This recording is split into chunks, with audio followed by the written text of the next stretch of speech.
Good evening and welcome to Your Vote, Seneca's coverage of the 2018 provincial election. After tonight, we will be having a new premier, something even Liberal leader Kathleen Wynne has conceded. It has been a roller coaster getting to this point, starting with the resignation of Patrick Brown, leader of the Conservatives, in January amid sexual impropriety allegations. The PCs held a hastily organized leadership contest that saw Doug Ford emerge as the new leader, narrowly defeating Christine Elliott, but not without controversy. At that point, the Conservatives were still riding high in the polls, coasting to what appeared to be a sure victory. But fortunes changed. As the Liberals continued to slide, the NDP emerged as a serious contender. The polls showed it became a two-party race, the NDP and the PCs. But we all know that the only poll that really matters is today's. Your vote. The ballots have been cast, the polls are closed, and soon we will know whether the new premier will be Andrea Horwath or Doug Ford, and whether they will have a majority or a minority government. There are 17 new ridings in the province, bringing it to 124. So a party needs to win 63 seats to form a majority. We have a team of people keeping an eye on the ridings in the 416 and the 905 regions, key battlegrounds. This is where the Liberals have won big in the past. But not this time. Whoever wins the GTA will likely win the province. We also have a panel of millennials who will discuss what issues were on voters' minds as they cast their ballots. And finally, we have reporters in the three major parties' election night headquarters. Let's check in with one of those reporters now. Cheyenne Smalling is in the PC party election headquarters. Cheyenne, how are people feeling there tonight? It's a lot closer than they expected. Yes, Manali, it's after 9 now. Polls are now closed. As you can hear, the momentum is great in the room. Earlier on, people are a little more settled, a little more quiet. But as the results are coming in now, people are really picking up the energy. I talked to one lady. She said she's super confident. She's been supporting the Fords family before Doug was even a mayor. I talked to another gentleman. He said he's going for Doug because he stands for the same values that he believes in. We have not seen Doug yet. We learned that he was at his mother's house watching or waiting for the results, but he should be here soon. Back to you, Manali. All right, thank you, Cheyenne. As I said, we have a panel tonight. We have left to right Sam Guevara, Sharma McDonald, and Nav Nanwa. Welcome to all three of you. First up, how do you think the parties handle student issues like debt and the cost of education? I guess I'll start off.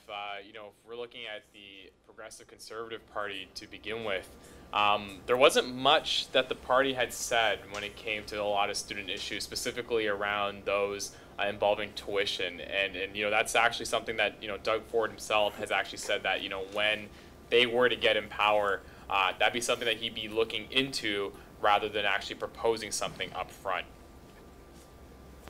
I know for the Liberal campaign, student issues was a big part. So I'm kind of taken aback a bit that Kathleen Wynne hasn't garnered as much support from the students. For example, she issued free tuition for over 235,000 students. And these are low-income students. So she's really trying to reach out to that demographic. And she also put on the form, on the OSAP form, that there's a part where you can fill out, and I had experience with this too. If you're from a middle income family, there are parts where you do need to put what your income is. But I know as a student from a middle income family, sometimes there's a struggle because you feel like you're stuck. Totally. Because you don't know if you're really going to be getting it or not, right?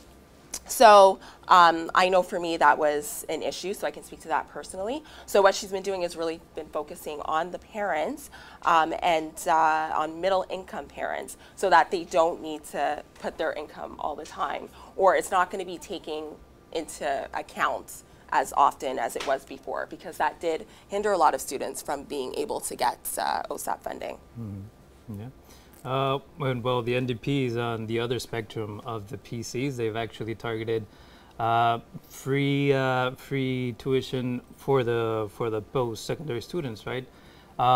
They're saying they'll get rid of all the interest of student debt, current and future. and passed. And as for future students, they're getting rid of loans, OSAP loans, and turning them into grants. So putting a lot of chips into that millennial vote. The question is, will they get them to go out and vote for them? Yeah, I thought that was very fascinating for the NDP to sort of propose that, because having friends that have heavily relied on OSAP, not just within their undergraduate education, but as well as postgraduate as well.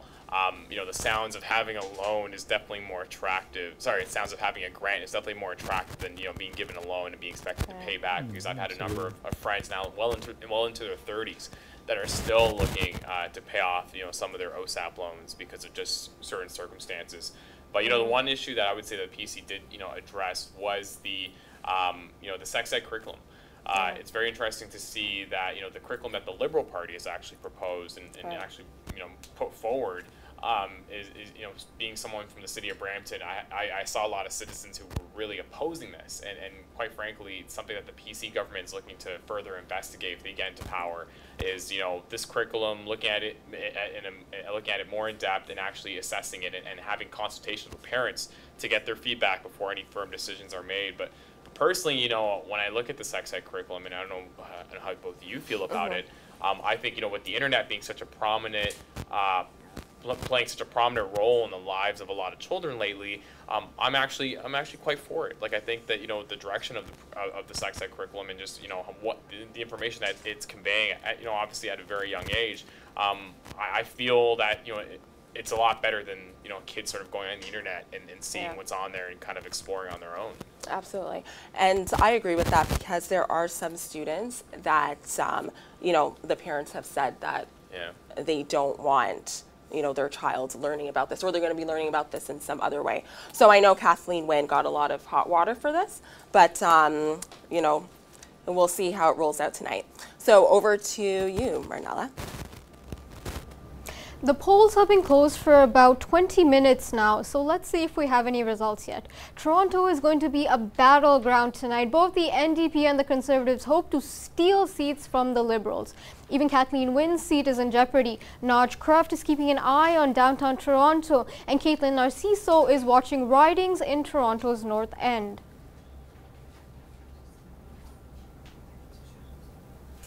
Thanks, Bernali. Taking a look at the ridings in the north end of Toronto.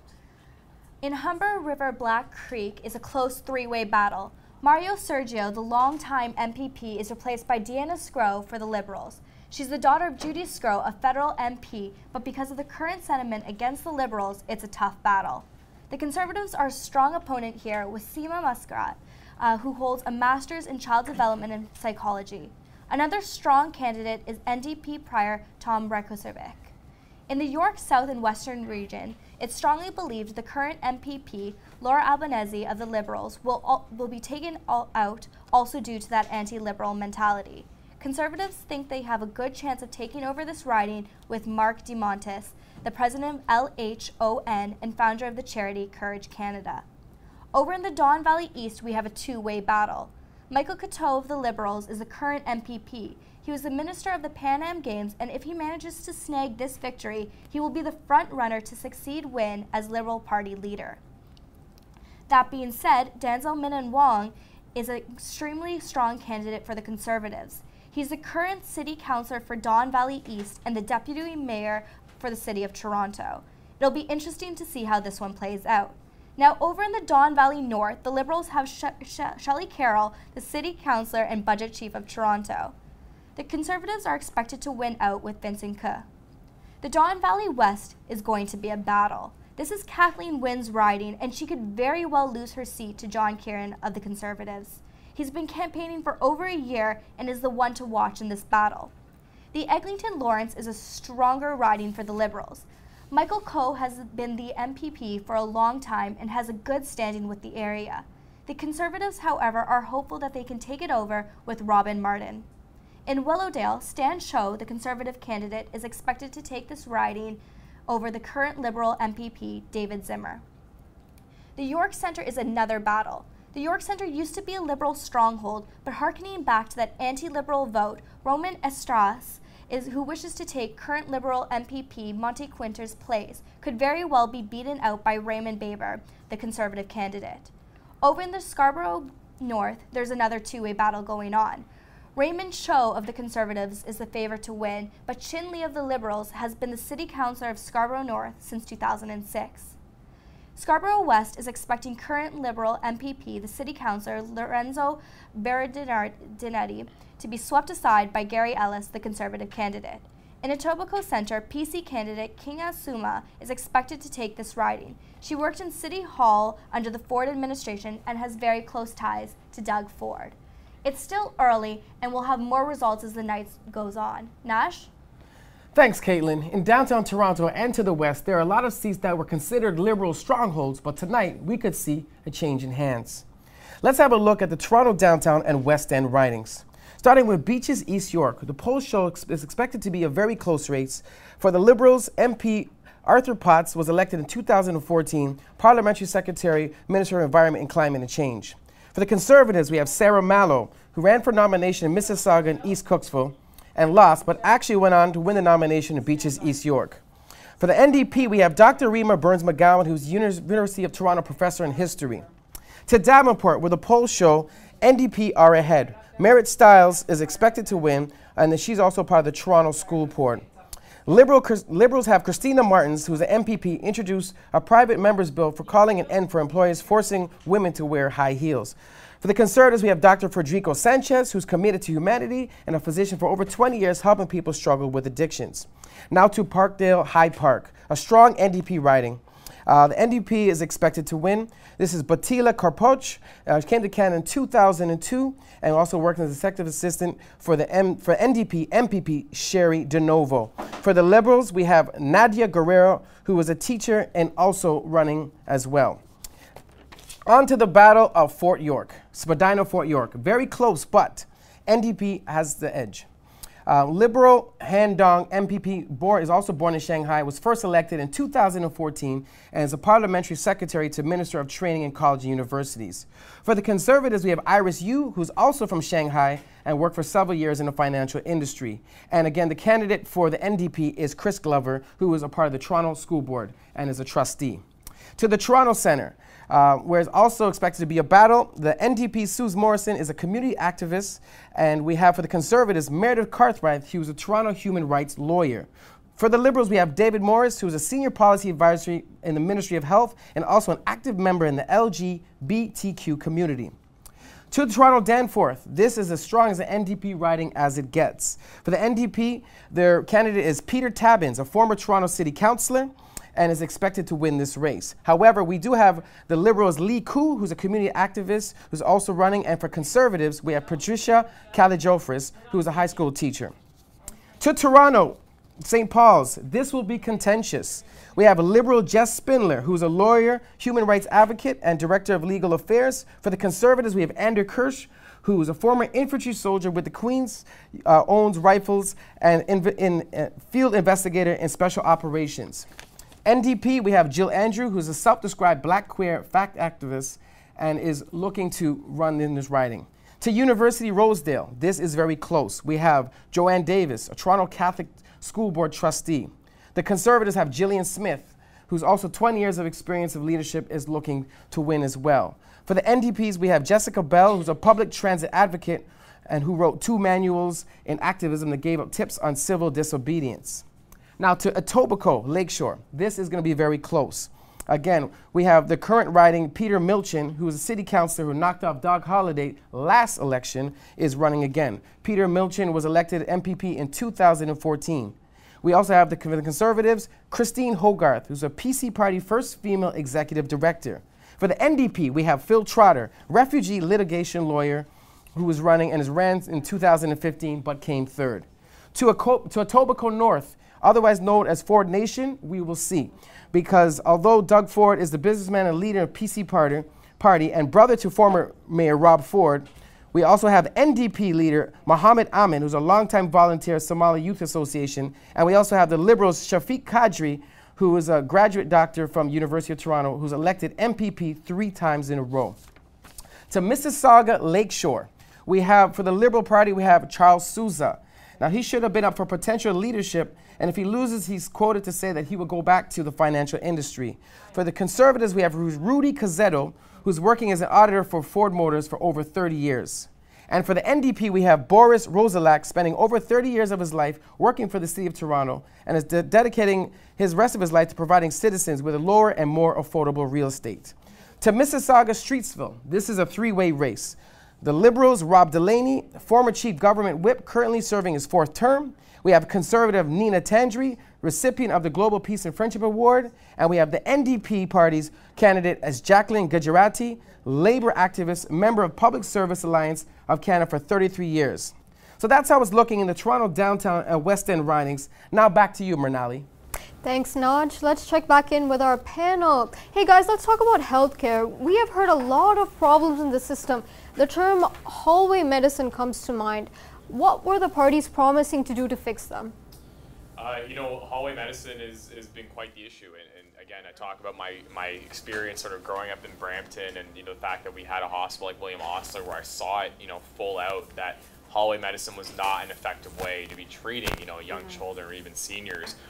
You know, just by looking at the poll results, I think it's, you know, it's safe to say that, you know, it looks like the Conservatives are certainly in the lead right now. And, you know, they were really promising an addition of 15,000 new long-term beds over the next 5 years. But, you know, the one thing I'll say across all the platforms is, you know, it seems that the amount of beds that were going to be instituted was something that every single party had promised.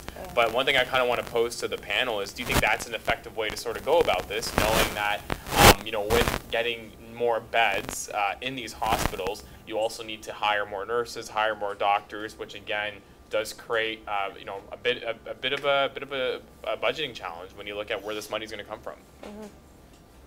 Well, I think from the Liberals' standpoint on the issue of hallway healthcare, I think by Kathleen Wynne wanting to pump in more money into home care, that's another option, because realistically, a lot of the space in the hospitals are being taken up by long-term patients or somebody, you know, people for rehabilitation purposes. So it's not always the case that there's not enough beds. It's just who's in these beds, right? And so I think that's why Kathleen Wynne is really trying to pump money into the home care issue. Yeah, absolutely. And that's a very great point, because the NDP actually was planning to put in 2,000 beds at the beginning of their term, and do that repeatedly until the end of their term. And a lot of critics were touching on the point of home care. Like, do people want to go into these hospitals and be there, as opposed to prepare people to take care of people at their homes where they will be comfortable, surrounded by their loved ones. Right. And is that a better approach? Yeah, no, I definitely think it's a lot to think about. You know, now that as the numbers are coming in, it's certainly, you know, looking like the Conservatives definitely have the lead here. And, you know, their plan, like I mentioned earlier, is, you know, add 15,000 new long-term care beds over the next 5 years. That's 30,000 new beds over the next 10 years, which is quite astronomical when you think about it. Yeah. And obviously, there's going to be a big overhead associated with that. I'm just curious, you know, as a citizen here who's, you know, lived in an area that has been underserviced when it comes to, you know, hospital care, how this is going to come about and how this is really going to play out, especially if we're looking at 30,000 new beds over the next 10 years, because something needs to give, you know?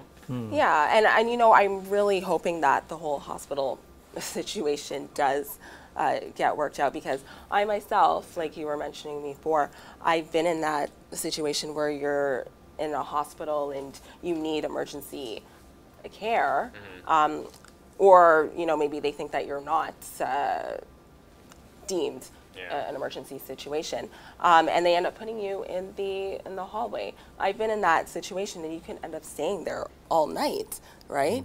And so it does get very frustrating. So I really do hope that it does work out. Well, it looks like the Conservatives are going to put an end to that. And Yeah. I think that's one thing we can look at is, you know, the hallway medicine really came about because of the Liberals and just what how they sort of took action regarding all of this. And it looks like Doug Ford and the Conservative Party is going to try to push that forward. And I think for the most part, it looks like the NDP is on that same wavelength as well. Yeah, absolutely. They're looking to spend $19 billion over the next 10 years. Again, where that money is going to come from, it's not entirely clear.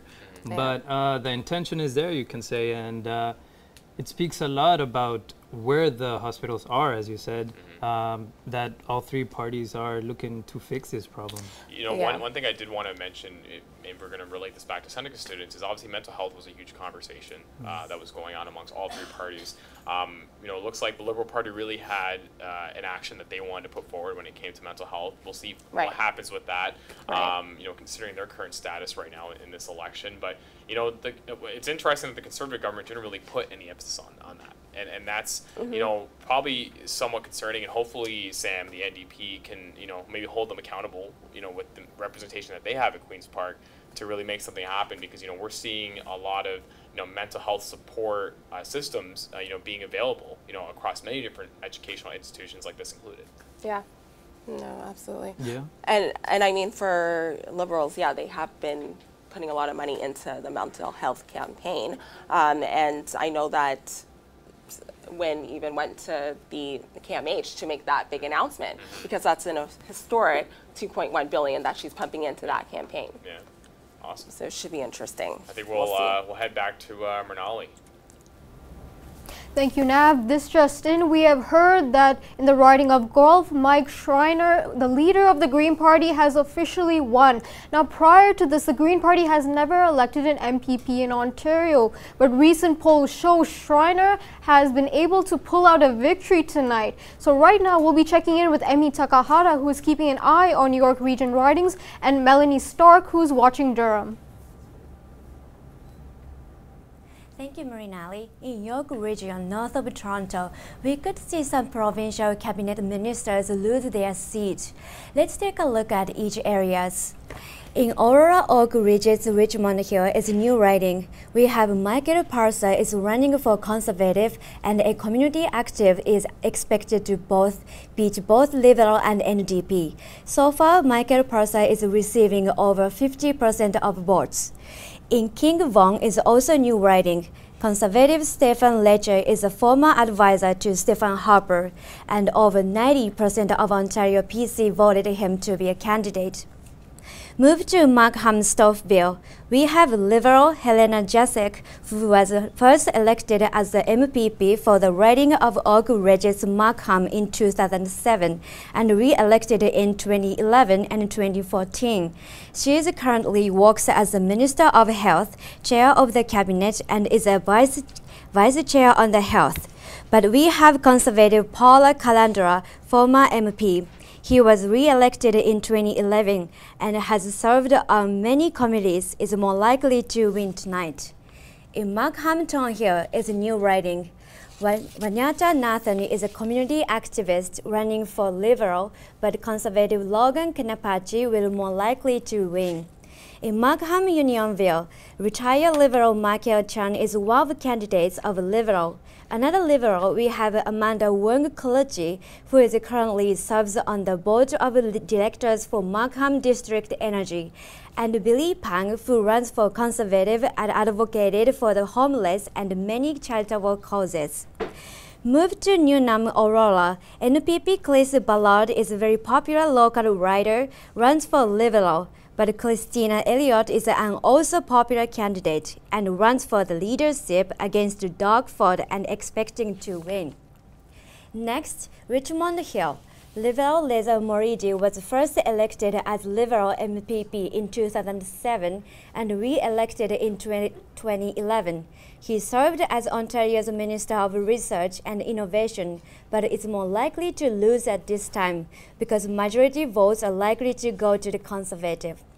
Townhill area, Conservative Gil Lumatu has been MPP for Townhill since 2014, is probably elected today. In Vaughan Woodbridge area, although Liberal Stephen Del Duca is a cabinet minister, Conservative Michael Tobolo is expected to win. Last area, In York Simcoe, PC Julia Monroe served as MPP since first elected in 1995. And Conservator Caroline Mulroney runs for the leadership and probably win tonight. That's our first look at York region. Melanie? Thanks, Amy. East of Toronto and Durham, we also have some really close battles. In Ajax, to start off, we have Liberal and Conservatives going head-to-head. We have Joe Dixon with the Liberal Party. He's currently the Member of Parliament there, and he's against Rod Phillips. That will be a close one. In Durham region, it's a two-way again between the Liberals and the Conservatives. We have the Liberals currently in Granville Anderson, and 16 of 60 polls right now on that one, and the Liberals are ahead. Moving to Pickering Uxbridge, we had Tracy McCharles in originally as a Member of Parliament, and Abraham Daniel took over for her, and right now there's 9 of 56 polls, and Peter Bethlen-Falvey of the Conservative Party is leading that one right now. On to Oshawa, we have Bob Chapman and Jennifer French, Bob Chapman of the Conservatives, and 13 of 52 polls in so far in this riding, and NDP is leading Jennifer French. Moving on to Whitby, we have, it's going to be a close race between Laureen Coe and potentially Lisa Washington of the Liberal Party. Laureen Coe took over. This was originally Christine Elliott's riding, and Laureen Coe took over in 2016 in a by-election. There's 9 of 56 votes in so far, and Laureen Coe is up by a significant amount. Scarborough Rouge Park, we have Felicia Samuel with the NDP, and we have VJ Fanny Gaston, and they are running neck to neck right now in the election. In Scarborough Guildwood, we have Mitzi Hunter with Liberal, and Mitzi is up quite a bit right now in the current polls. Moving on to Scarborough Agincourt, it's our first elected Member of Parliament. We have Aris Babican. He is officially elected from this election. And going on to Scarborough Centre, there's 5 of 86 polls in. It's very close between Christina Mitas of the Conservatives and Z Bismillah of the NDP party. And now back to Murnelly. You know what? Just wrap it up, throw to a break. So thank you, Melanie. So currently we will be taking a look back. For now, we're going to our break. Thank you very much for joining us.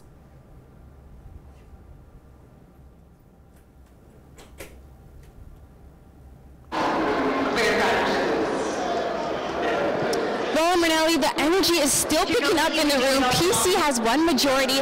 Out of the 124 seats that they needed, they got over 70. They only needed 63. Doug was at his mother's house waiting for the results, but it's confirmed that Doug is on his way to the Toronto Congress Centre where we are right now. People are super excited. Back to you, Murnelly.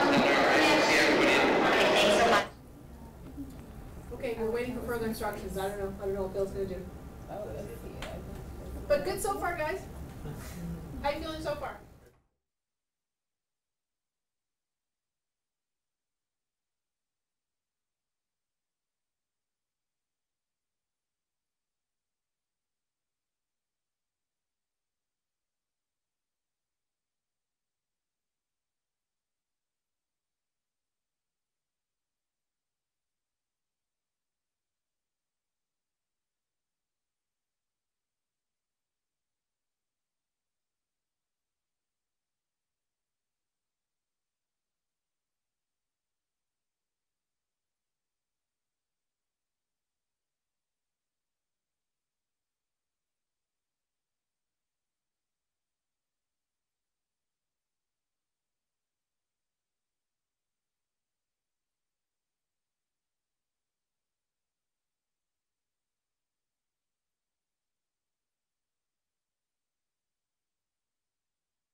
Cute. Go. Okay. We come back now to find out that the PCs currently are heading towards a majority. We will be going to our reporter Michelle, who is currently at the NDP headquarters, who has kind of the general reception towards that potential outcome. Michelle, what is currently happening? We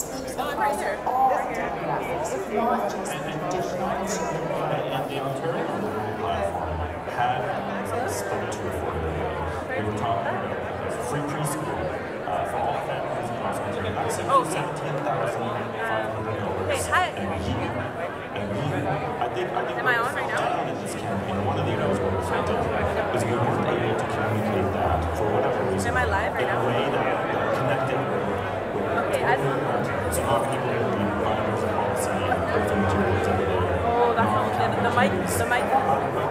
Okay. Yeah, there's the other one. Wait, can you just give me the whole? Yeah.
Okay. 3, 2, 1.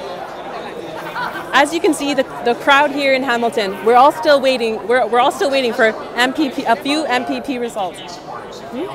We're all still waiting for a few MPP results. We have a mixed crowd reaction. Some are very surprised, some are disappointed, and some are still hopeful. And now back to you, Marielle. Thank you, Michelle. So currently we are really seeing a projected majority with the PCs. This was something that was really touch and go for a while now, but we really see the results coming in and it's heading towards. So right now we'll be checking in with our panel to see how currently the parties are handling issues of healthcare. Yeah, thanks, Mrinali. Quite the interesting turn of events, I must say, but you know, a part of me is not surprised.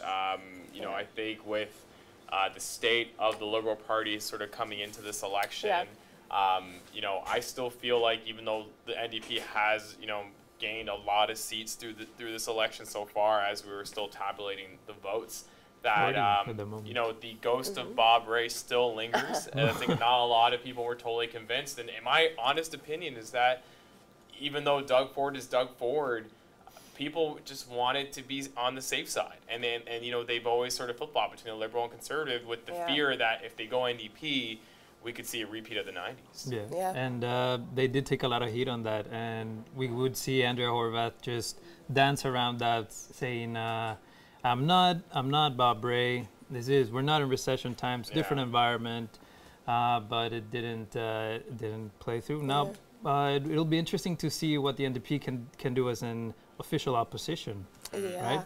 I wonder, do you think this is the closest that the NDP will get to winning an election? I just kind of felt like this was their time. This was their moment. They had a lot of things going for them. I definitely feel like it's an interesting thought because the next, I think starting tomorrow, it's going to be interesting to see just how things shape for the province.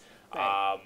You know, we're 4 years of the Conservative government in a majority is what's on deck currently. And, you know, in the next 4 years, you know, because the NDP is now the official opposition, are they going to continue progressing forward And are they going to, be that opposition that's going to completely challenge the Liberals? The Conservatives? Yeah. Or is it going to be a situation where the Conservatives, have such a stronghold on the government that we're just privy to whatever their plans are?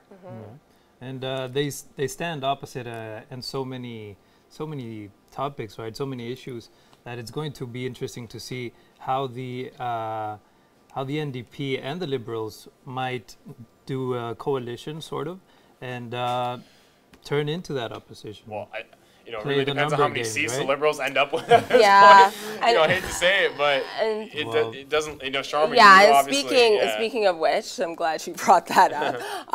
So the Liberals are currently sitting at 9 seats. However, it does keep fluctuating, plus or minus a couple seats here and there.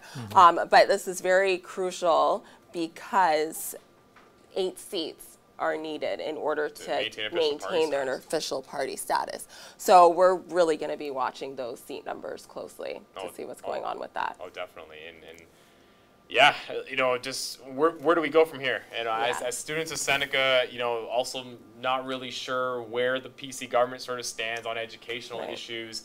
As a student here, I don't know what tomorrow looks like, for us. I don't know where the Ford government plans on taking, some of the stuff that both the Liberals and the NDP were talking about regarding, tuition. A lot of it has been undecided. Right. So, for me, I think, starting tomorrow, I'm just going to be curious to see what they put in place to really assist students, specifically around, education affordability. We know that Doug Ford wanted to completely abolish EQAO testing, and I think now we have to turn it back to Mrinali with more. So thank you, Nav. Right now, let's check in with Emi Takahara, who is keeping an eye on the York region ridings, and Melanie Stark, who's watching Durham. Thank you, Mrinali. It's in York region, majority areas beat the PC area. At latest result in Michael Tobolo beat Stephen Del Duca. It was a very unexpected result. Another place is in Newnham, Aurora.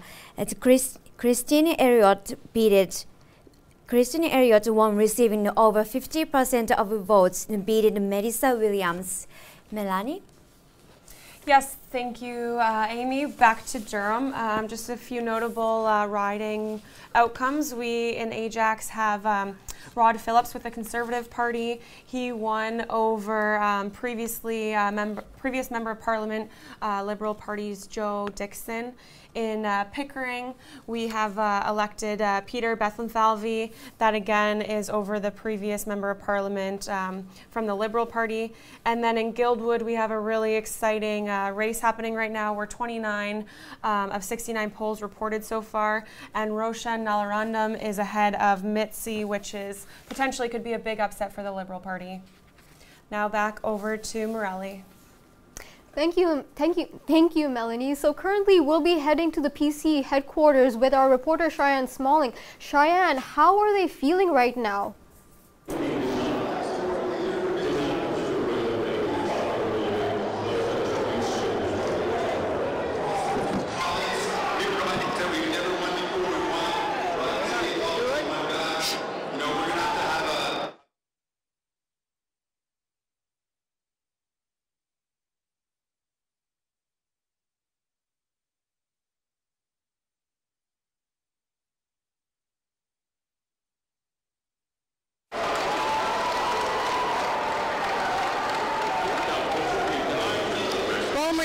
The momentum has dropped a little bit in the room as people are waiting for Doug Ford to come in. He left his mother's house about 15 minutes ago, so he should be here any time now. You'll hear screams every now and then.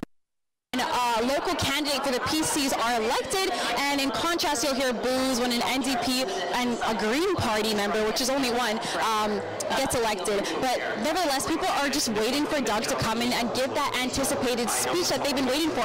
I talked to one couple. They said they're devoted Ford supporters. They were living in Etobicoke for over 35 years, and as another lady I was talking to earlier, they said that they were just confident. They knew that Doug Ford was going to win. But at this point, again, people are just waiting for Doug to come in, and he could be outside, actually. He could be here anytime. Back to you, Mrinali. So thank you, Cheyenne. Now we will be checking in with Kathleen Narciso and Naj with their current updates on the ridings. Thanks, Mrinali.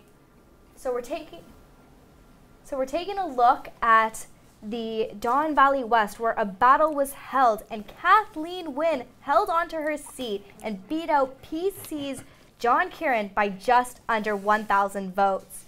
In Scarborough West, Dolly Begum of NDP beat out Gary Ellis of the PC Party and Lorenzo Bernard Dinetti of the Conservatives. Nash? Thanks, Caitlin. We're going to go to both lakeshores. First is Mississauga Lakeshore. Top story here is that Charles Souza, the Minister of Finance since 2013, did bow out to the PC Party Rudy Cazzetto in a close, tightly contested race. That being said, he did say that he was going to be looking to get back into his initial form of work, which was the finance industry. And into Etobicoke Lakeshore, a notable is Christine Hogarth winning for the PC Party. Peter Milchin, who repped for 14 years in the Toronto City Council ward for 5 years, did come up short. So again, this is what is happening right here. Back to you, Mrinali. So thank you, Naj. So with that, we currently have a very big upset with the Ontario election. A lot of major changes with the PC government, honestly having a projected majority, with the night ending on what many say may possibly be an expected victory so far for the PCs. So on behalf of Say News team, we would like to thank everyone, including our executive producer Bill Hutchison, our executive producer Linda Calvert, all of our crew here, and all of our reporters. So thank you very much for spending your time with us and enjoying the Ontario election with Say News.